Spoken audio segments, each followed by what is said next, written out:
everyone, and welcome back to Need to Nerd. I'm your host, Spencer, and I'm joined by my co host, West, the Hey, man how's it who has going? not responded to something she sent him. Yes, that's a call out. And I immediately realized why, and it's because I tried once and failed to figure out the platform. I But don't know. I will happiply respond in person to her. You got thrown off there. That was great. That was good. So, it's been a while, and it is also very likely that for some of the listeners, and probably most of them, considering, it's been a while, might not even know who we are, West. I sometimes don't even know who I am. Oh, So that's a bigger question that we won't get into. But with that being said, West, why don't you introduce yourself to the listeners really quick? sure. My name's West. I have grown up here in lovely Salt Lake City, Utah, and I've been a nerd for I think I can isolate my first nerd memory right off the bat, and it was the memory of wanting more than anything to watch Digimon in Saturday morning cartoons, and my mom not letting me around 4 years old. Oh man, Um, that sounds like a beat. it was, but fortunately, my mom was not good at paying attention to what I was watching for basically any time after that, so I got to watch plenty of Digimon in the intervening years. That's great. Uh, Um, cool. Well, I'll go really quick. I'm Spencer. For those who don't know, I'm a just 30-year-old old man now, apparently. And I'm also from Salt Lake. Former Magic the Gathering competitor, now Magic the Gathering casual, I guess. And my first nerd moment, that's a fun one, West. I think we should both do that. My first nerd memory is very easily sitting down at my uncle's house with my cousin and watching Star Wars for the first time. Um, and I think I might have been 4 or 5. So, and we watched the first one, the second one, and I think the third one all in one day. Is only as that was just what kids did. We just watched movies all day on that's a Saturdays. long time to sit still as a kid, Spencer. Dude, Good thing I that was Star Wars I was keeping you gonna through it. say I was like it was Star Wars, so Yeah. I You probably didn't sit still during that time. You were probably no, we were making every probably motion along with the movie. exactly. It was probably more like that. But yeah, West, it has been a while. I actually didn't even look up the last time that we got together and did this, and obviously we're our former co-hosts Michael and Mason are not here, It and was 2018, sometime in early spring, if I recall. wow, that's a good memory. That's a good memory. For me, it's been the reason it's been so long is just life changed. Life got crazy for me, and I've wanted to bring the show back, and we talked about it, and you were down, and I'm excited, man.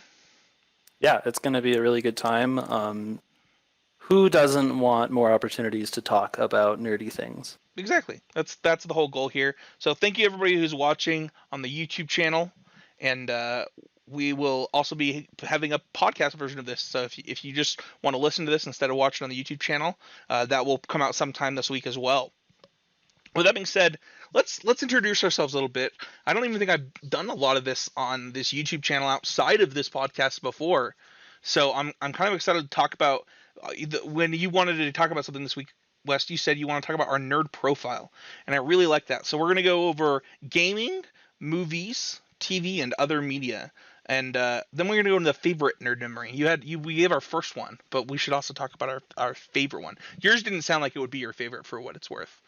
Your mom not Uh, letting you watch Digimon doesn't sound like the greatest nerd memory. you have to check again because my current my current screen name on Twitter is Digimon Adventure Stan account. So Well, sure, you tell but me, your Spencer. mom not letting you watch Digimon can't be your favorite nerd memory. Oh, my favorite nerd memory, not my Yeah. favorite nerd item. Oh Got it. yeah, exactly. I'll go first though. We'll start in gaming, West, and I think that for me, the thing that I love about nerding out about video games and kind of where I'm at with video games right now is just trying things that people find great. You know, I recently picked up Super Smash Brothers, and I like enjoyed Smash Brothers as like a kid, but I'm just not was never that into fighters. Like Street Fighter was fun to play through a couple times and stuff like that. Like enjoyed casually, but I'm enjoying that. I played Mass Effect for the first time this year, and I usually hate shooters. Like I played the story of Halo 1 and Halo 2, and I think that's about it. And I don't know, I've really been trying to expand outside of the classic stuff that I like, which is just RPGs, and to try everything. I guess to be fair, if you look at Mass Effect, it's really an RPG, and that's why I really enjoyed it. But it's Any game where you can pause while you're shooting things, it's an RPG. ooh, that's a hot take. We should do that topic on that one day. My gaming for video games has really expanded, and the gaming outside of that, I'm also pretty into Magic the Gathering, like you. I have an entire another podcast network dedicated to Magic the Gathering. I was going to say Podcast Empire at this point. No, it's not an empire, but it's that game's super close to my heart. And I play, a little bit of TFT, not like very much. I think I've played less than 20 games so far, but I enjoy that game a lot as well. But I have been trying Splatoon, which is a shooter, and that game's dope. So, but I think that historically, for me, gaming has always been RPGs. The Pokemons, the Fire Emblems, the KOTOR stuff like that has always been the thing that I like the most in gaming outside of Magic the Gathering.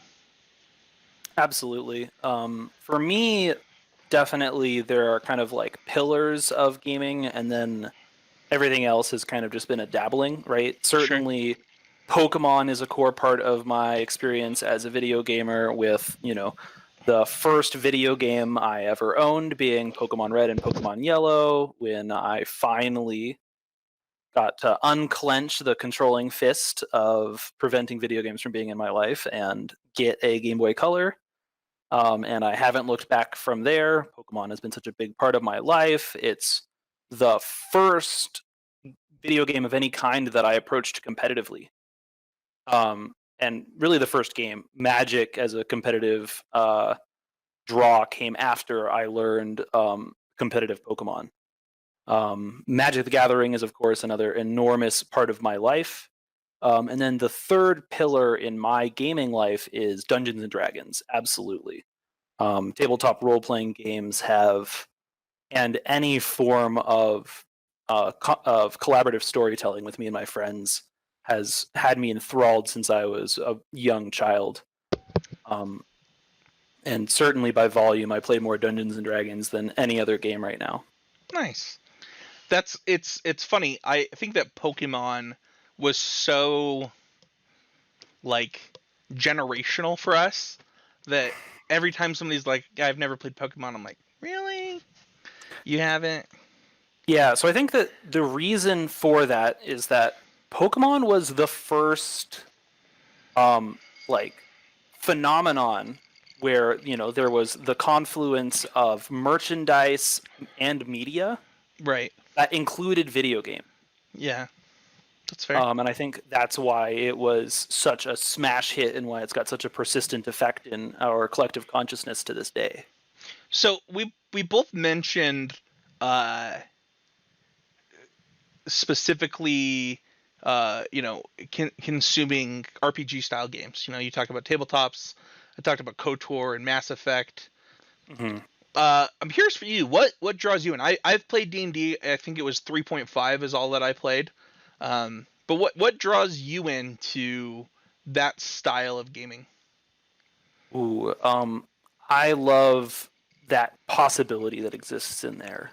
I love the idea that anything I can think of and narrate is something that my character can try and accomplish. They might not succeed.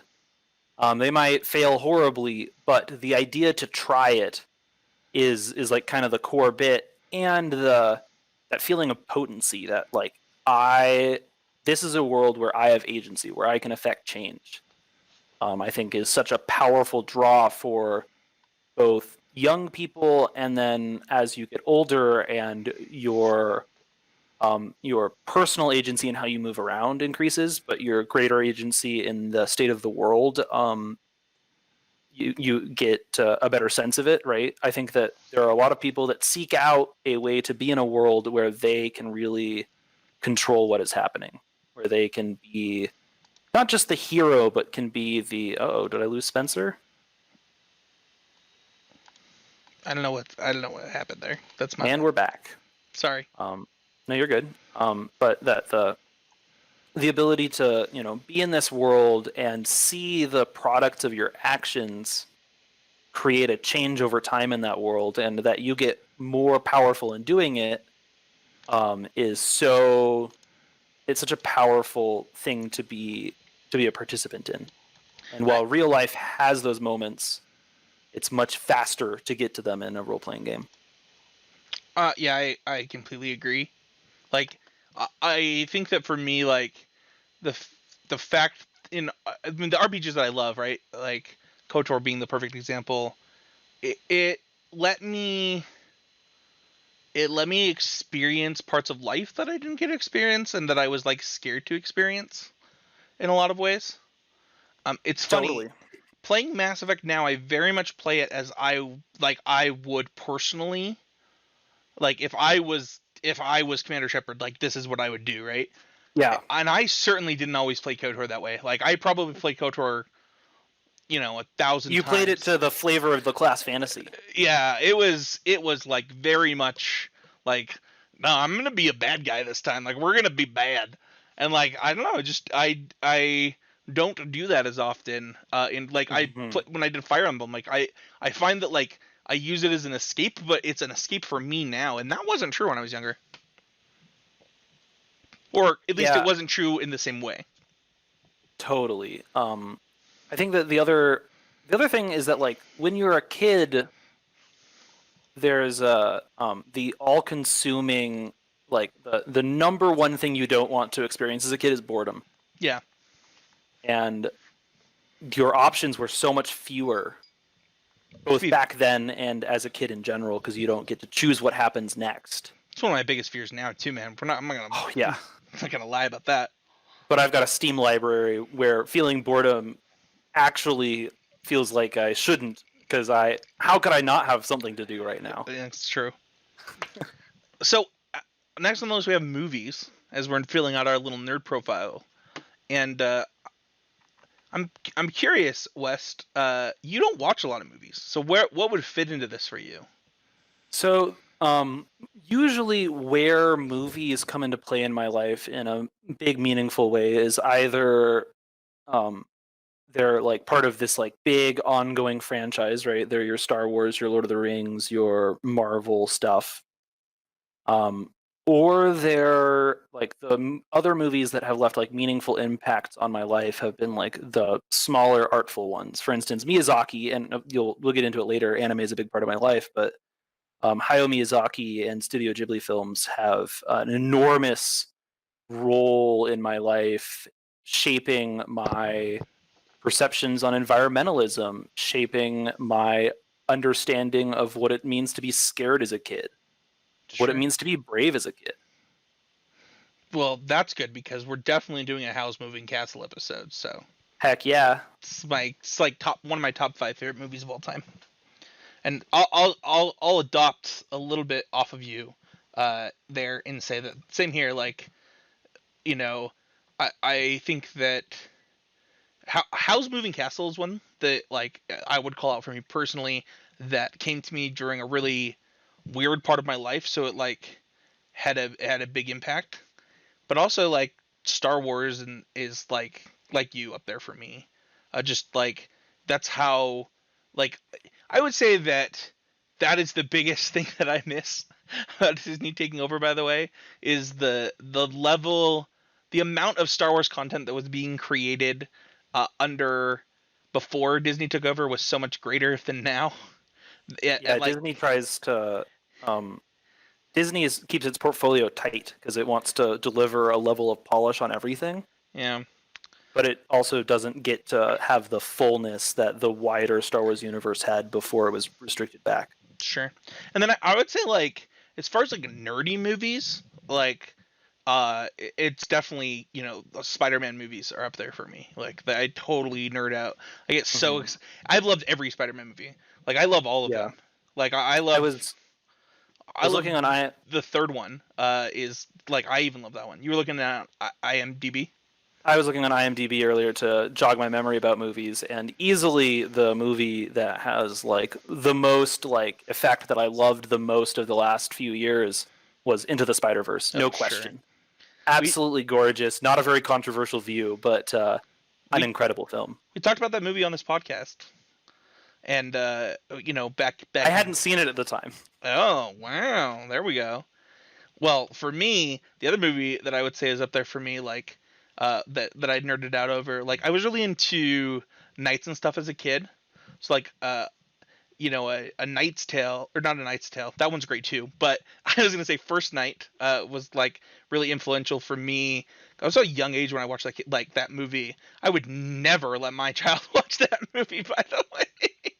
Yeah, And but alongside that is like Willow and that like fantasy theme. I think fantasy themes have always enthralled me much more than any other genre, and that's perfect for a nerd podcast because I love yeah. Um, what are the core differences to you between science fiction and fantasy in terms of how they affect you? I there's not a lot of like real sci-fi that I love. Uh, the kind of sci-fi that I'm into is like usually post-apocalyptic questioning of morality and human things intrinsic, and I think that that's a pretty common theme. Maybe that's common among all sci-fi films, but those are like typically the ones that I enjoy. Like I there's been a lot that I are really popular that just don't vibe with me, Hmm. whereas I vibe with most fantasy stuff. um Yeah, I think that part of it is science fiction usually assumes a cynical posture about where humanity is going, and examines current trends in human society through different contexts later right. down the line. And then fantasy, I think, really takes humanity out of any historical context, but just examines kind of the human condition in a really optimistic and hopeful way Yeah, of how does the small group of thoughtful, committed citizens change the world. right. I don't know. I'm a positive dude. With that being said, though, speaking of fantasy and sci-fi, let's talk about TV, Hmm. because I know that we're both big nerds when it comes to some of the more animated stuff. Yeah, Your current name on your Twitter is Digimon related. yeah. I was so bummed. There's a like a Digimon Adventure reboot happening right now that got 3 episodes in before rollout was halted because of the current situation. And it was taking a much slower approach to throwing those characters into the digital world and their relationship with their With their partners. respective partners. Yeah, and I was so excited about it because it kept the core identity of these characters, but was gonna re-examine them from a different angle. To Um, It is truly the golden age of television, by the way, and like it the way absolutely you're is. describing this version of Digimon, it just really goes to show that.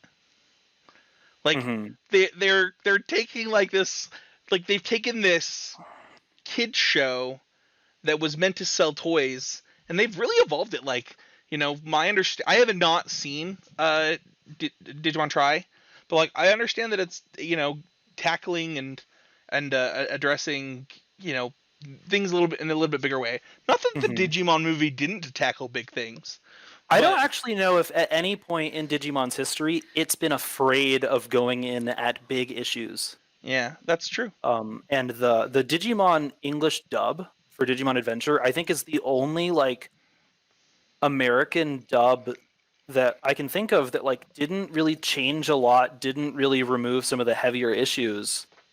And I am really impressed by it. Is there other TV that has influenced your nerdum that makes up your nerdum profile? Oh, 100%. Uh, Another excellent thing that we can be watching while streaming right now is Avatar: The Last Airbender just hit Netflix, Yeah, and that's I have to cancel my Prime subscription that has it because I was paying $5 a month to watch it with Maxwell, and mhm. now we just can watch it on Netflix. We just finished Avatar Day, the Avatar Day episode tonight. That's what I was doing before we were recording. Mhm. I don't remember what season that's in, but my guess It's is season that's 2. okay.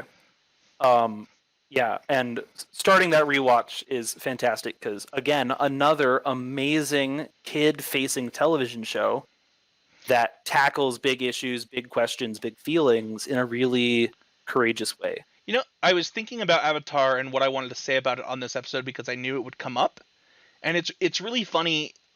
I was thinking about like rewatching Pokemon and rewatching like with Maxwell and rewatching some other stuff, um, and just other kids anime shows. My wife watched Sailor Moon recently, and I've been watching some stuff that's like a little because of Maxwell. You know, I'm trying to find things that I'll at least enjoy, that he will enjoy. Yeah, the eternal struggle. And it's funny, he gets pretty into Avatar sometimes, uh, but also I'm just like, man, this just holds up. This is great. Like, I'm Yeah. thoroughly impressed. It also is one of the few television shows where I feel like the its approach to bigger societal conversations was right then and right now, right? Like from episode one, Sokka is getting ridiculed for any amount of like bashing on the abilities of women, Oh and yeah. for the rest of the television show, the women step up and totally kick butt. Oh, absolutely. It was funny.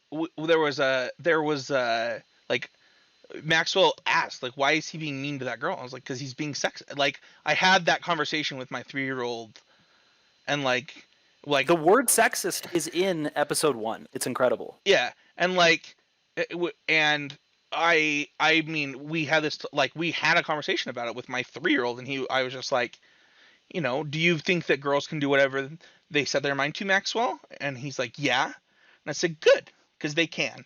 And like, it was just like this, I don't know, this sweet Yeah, moment. absolutely. Um, Also, I have to jump on board of another thing that I'm worried about its delay, and that's Witcher, man. I oh, was season two of Witcher. Yeah, like that show has uh probably taken this franchise that was beloved by so many and just exploded that fan base. Like, I know for me, I had wanted to play Witcher 3 but hadn't yet. I had a borrowed copy that I had started that I hadn't finished, and I was like, well, I'll watch the show because I already know that I'm interested in this media. I am now playing it. I bought it then. I've now bought it for my Switch. I've bought multiple books now.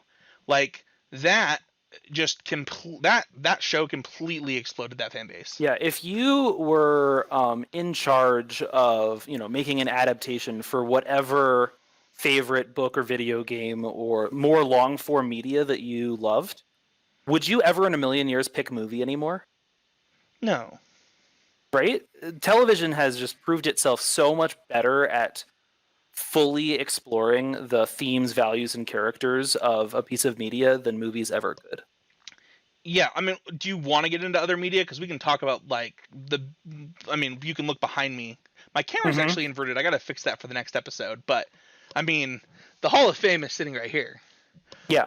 Like, if we're talking other media, Aragon. I almost said Aragorn. Aragon's tippy top for me. Yeah. I'm sad to hear that you watch the movie every year. I don't know why you would punish yourself that way. I don't know where you're hearing that. I watched that movie.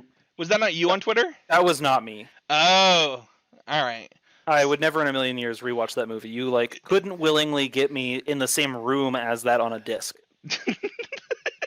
That was the most traumatic movie experience of my teenagerhood. That was the first time Dude, I experienced severe disappointment in adaptation. it was Brendan Clark. Oh, okay. Shout out. He does like going in for painful events. It's funny. I actually got food poisoning at the movie theater at the midnight showing of that film.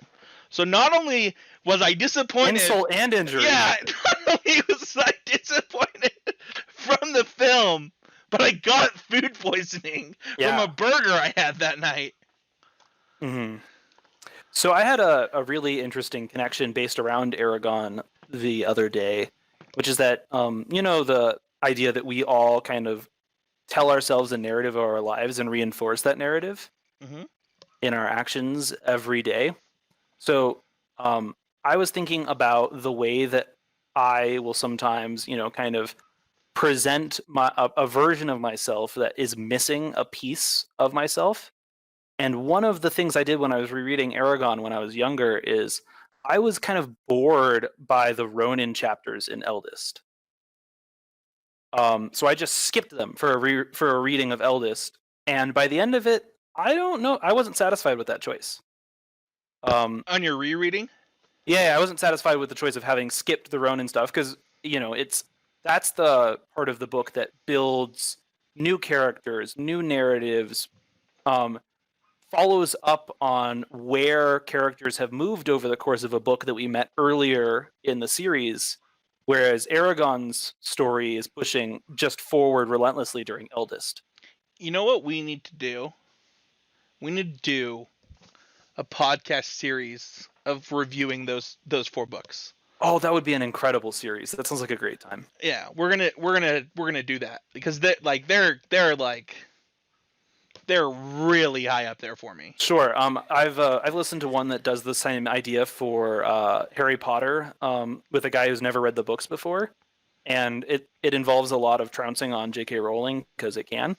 Sure. And I feel like we don't have to do that. Chris is great. It's harder to go at Christopher Paolini because he was 17 when he wrote them. Pulling those and any commentary about the series that starts with, well, it just kind of copies a lot of things that other people have already written. How else would you be dealing with these themes when you're at that age? How else could you know? I have said that they are my favorite Star Wars books. I have said that, and I will probably say it on those. Within that metaphor, what is a dragon? What do you mean? Like if Aragon is if the Aragon series is Star Wars books, what is the equivalent of a dragon in Star Wars? Your starfighter when the droid's in it. Okay, your droid is the dragon, but that connection between the two is yours. Okay. I mean, yeah, once the droid's in there, that starfighter's just so great. Saphira is R2D2 is what you're saying. Exactly. Okay. That's a connection that no one else has ever said. So no, obviously, I just pulled that one right out of my butt. It's funny. I think that that one's really high up there for me. Also, I didn't mention Star Fox in games, and I feel really stupid. This is the problem with doing like nerd profiles, is that we can't cover it all in one episode. Oh, no. That's a good thing because then we're gonna have material for future episodes. Yeah, we didn't cover the 64 stuff like that. But I think that the other thing in other media for me, in like nerdom, like I'm not a huge comic book fan. I own one comic book, and it's just the first issue of the Kanan comic book, The Last Apprentice, or is it The Last Apprentice? Sure, but Kanan, the character from Star Wars Rebels, has a comic book series about him. And I own that one. I owned a condensed copy of like another Star Wars comic, the Old Republic one, but I lost it. But that's it. Like I'm not comic books for me. It's just mostly the things we're talking about, like movies, video games. I'm a huge podcast nerd. Like I listen to a ton of podcasts. I often have to just go back and be like narrow down my podcast list. I'm like, all right, what have I listened to in the past? What haven't I listened to? So I got to get that out of here. That makes sense. No, so I'll unsubscribe to like narrow it down because I'm such a nerd when it comes to podcasting. I am subscribed to 1, 2, 3, 4, 5, 6, 7, 8, 9, 10, 11, 12, 13, 14, 15, 16, 17, 18, 19, 20, 21, 22, 23, 24, 25, 26 podcasts. I think that beats me, but not by as much as you might think, Spencer. Well, this is with things that I don't listen to regularly. So I'm a huge podcast nerd. Well, the Constructed Criticism Network has a big number of podcasts within it that I don't listen to regularly, but it's only one item on that list for me. Dude, I'm so glad to hear that somebody that uses that feed, because people are like, why do you have a feed for everything and a feed for each individual podcast? I'm like, because some people want the whole feed.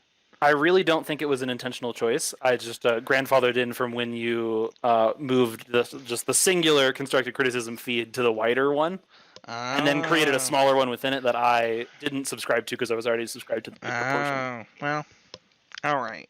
Either way, yeah, I'm a big podcast nerd. Yeah. Your point about comics is interesting because I also have totally missed print comics. That's not really anything I engage with, but You web into? comics, I was gonna ask. um, comics that are largely published online serially, have been a big part of my life and um, Can you give have me an been example of one? sure. Have you ever heard of Tower of God? Nope. Tower of God is it's a webtoon, so there's a specific platform that's Korean for publishing webcomics. That's a chapter of that webcomic is an unbroken like file that just scrolls down basically. So you just like scroll, and the break between what you would think of as frames in normal comics is just kind of like a cut to black for a moment Sure. as you're scrolling. And this is like a 300 something chapter long webcomic, That's dope. and is getting adapted into Crunchyroll anime. That's Nice. about that's seems to be at least holding up through its season. So it's one of the only animes that's coming out right now. So check it out. It's incredible. Do you Um, do you find that your consumption of media outside of TV shows has declined a lot since the like since the TV show like the quality of TV expanded so much? I read a lot fewer books since I've had access to good streaming television. I'm the same way. Like I actually listen to audiobooks right now. I actually have a rule that I won't buy a book in paper unless I listen to the audiobook and love the book. Like love the book, and Mm-hmm. it's because I have an Audible subscription, and so like, and I want to buy hardbacks. Like if I own books now, I'm just gonna buy a hardback of it, um, no matter like how old the book is or whatever. I like that's kind of my new rule. It's because I want to own them and I want to like share that like have that physical I don't know like a collecting item, and I want it to be nice. So that I also read less, but I have been listening to a lot of audiobooks. Yeah, I don't listen to audiobooks very much, mostly because I do enjoy podcasts and listen to enough of those that fills roughly the same amount of time. And I fill the rest of it in with music listening instead. Um, but yeah, for my book buying habits is I'm much more in the range of if it's of course a book series that I love, I'll buy the hardback when it comes out. But otherwise, I'm more of a go in for used paperbacks at used bookstores. Sometimes buying a second or third copy of a book I love. I do have a bunch of copies of Star Wars books in paperback because it's really hard to. I mean, a lot of them weren't even published in with hardbacks, so it's hard to get them. So I feel But that. I'm gearing up to. I have to really reduce the quantity of books I'm keeping in my bedroom at my parents' house, and I have an absurd number of like YA literature in the fantasy genre that I will have to select what the best of it is to keep. I will probably be keeping my 4 copies of my Aragon books, not just because we're going to do a podcast about it, but there's a lot of good stuff in there that will almost certainly be donated. Nice. Uh, is there a favorite nerd memory you want to share with the show before we go? Oh man, I think that the nerd memory that sticks out whenever I just think about like when did I feel like I found my people, was my sophomore year of high school. I remember playing just the most absurdly long, complicated, back and forth game of Magic the Gathering in the middle of my computer science class. That involved a Classic. nickel bolas. It involved overpowered artifacts, all the best parts of Magic the Gathering. Can I ask how young were you when you first started playing Magic? I first experienced Magic cards at summer camp when I was 7 or 8. Okay, cool. And not very much later, I convinced my parents to let me get a little bit of them, and then, the trickle kept going and eventually became a flood. Nice.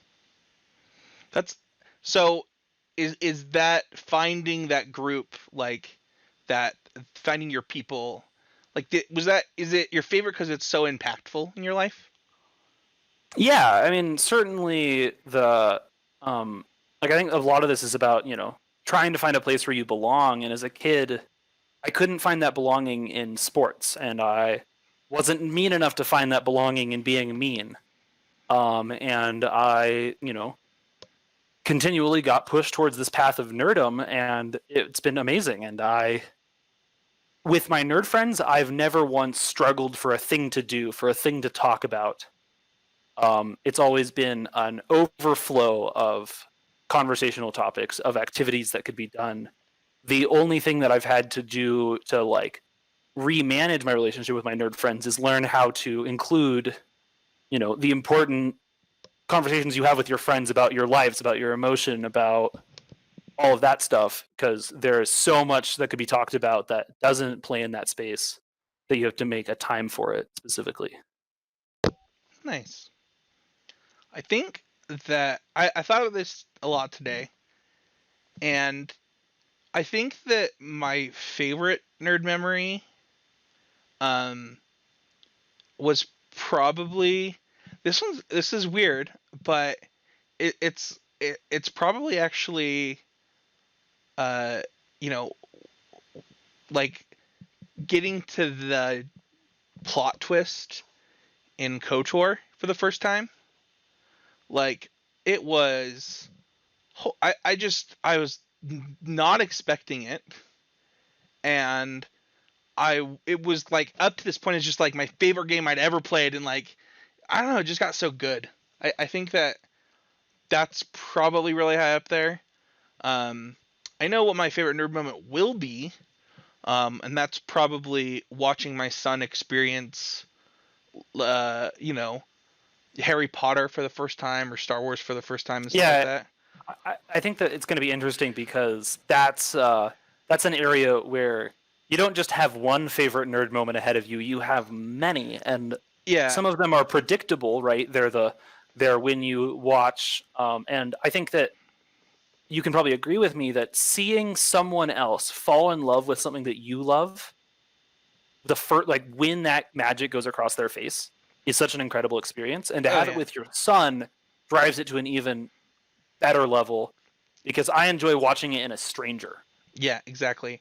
I'm, I mean, I remember, the happiest day of my life is the day I took my son to his first jazz game. Like, it is also the quietest, like, not the quietest, but like the most engaged and sit still that my then at the time 2-year-old son had ever been. Yeah. Like, this kid is, I think he actually, well, how old is he now? He's 3 now. Yeah, he was 2. He was a No other sport 2-year-old. besides basketball could provoke that, by the way. That's probably true. But I mean, he loved it, and we watch some Star Wars stuff together. We watch Pokemon together. I love it when he gets into Pokemon and stuff like that. But it will be very different, when he. You know what? I'm actually going to change my favorite nerd memory. My favorite nerd memory is all the times that my son has gotten his Poke toys out and made me have Pokemon battles with him with his toys. Do you ever get him with technical specifics that he doesn't grasp yet? No, no. I let him win the Pokemon battles because I don't let him win the lightsaber battles. I suppose that's a compromise. So, and I have a long time once he's able to play the video game by himself to crush him at Pokemon. Yeah. Yeah, definitely getting to. I have to say that there's. So I'm an educator. I'm not a parent yet, but my work is primarily with kids, and I certainly love interacting with kids. And so much of my engagement with games right now in my life is like, maneuvering to the situation where like the where we can get to like the platonic ideal of the game, where like things are pushed to the greatest level, where everyone walks in knowing as much as they possibly can about the subject. And I have to say, watching kids come at these things I love from a perspective of still discovery, from prioritizing fun over power, of prioritizing like just what appeals to them more than any other factor, is always such a humbling experience.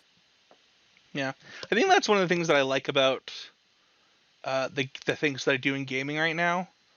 Like, I have Smash and Magic to like try and improve at. Yeah. Um, and I can just sit down and just play some retro game. I think that's also why I'm a Star Fox. But like one of the things that I just love about gaming right now is just being able to after playing competitive Magic for so long, it is nice to just enjoy stuff.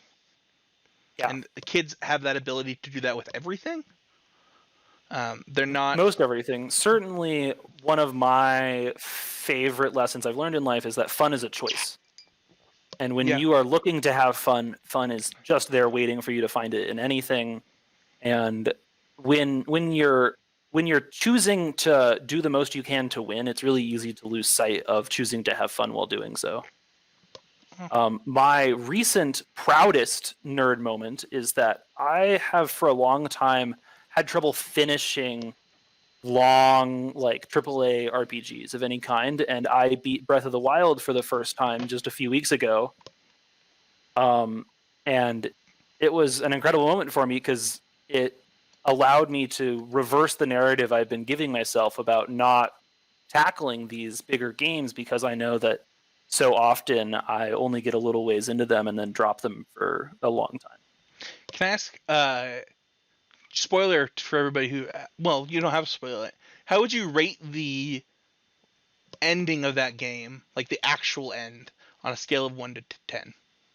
It doesn't even come close to how good it feels to jump off of the tallest part of the game It's with your hang so glider. okay. I'm glad that we're like on the same page. The game doesn't need to end, right? Like That's that's the the problem. yeah. That was the weird thing is like, I'm like, all right, I'm ready to beat this game, and like I beat the game, and I was like, I have done way cooler stuff. Like there was Yeah. Like, well, the game first definitely has. I've actually been tackling master mode now, to seek greater challenge within the game, and my understanding is that the final boss fights are much much harder in master mode because you mostly have to perfect the mechanics, and you can't just get through it by the force of spin to win, which is my favorite tactic in Breath of the Wild. Period. Um, but the moments that Breath of the Wild makes so good are such small moments. The plot points, the greater plot points, they're fine and they move the plot forward, and it's good to have a plot that moves. But the discovery, is such an important part. Honestly, there is just nothing that beats the feeling of getting up on top of something tall and flying around. It's such an important part of the game, and I think it would be about half as good if the hang glider wasn't a mechanic.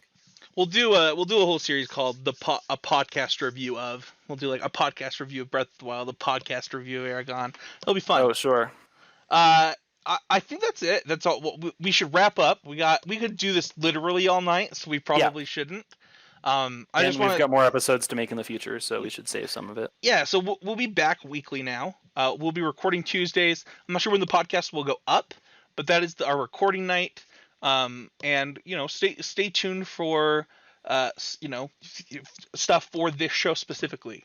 I'm excited to be back into nerd podcasting, and it's funny. This show started out really interestingly. I was like, oh man, I'm doing a bad job. Like I'm not vibing, and I'm like, that's my fault. It's right. I really enjoyed this one, West. I really appreciate your time coming on with me today, and I hope the listeners enjoyed it.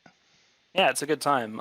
Let us know like what elements of the discussion you enjoyed, what things that we can really emphasize in the future. I'm going to pull things in a philosophical direction all the time. Please pump up my ego on that. Please don't tear it down. I'll not stop if you don't like it anyways. Well, that being said, stay safe, everybody. Much love, and we'll see you guys all next time on another episode of Need to Nerd. Absolutely.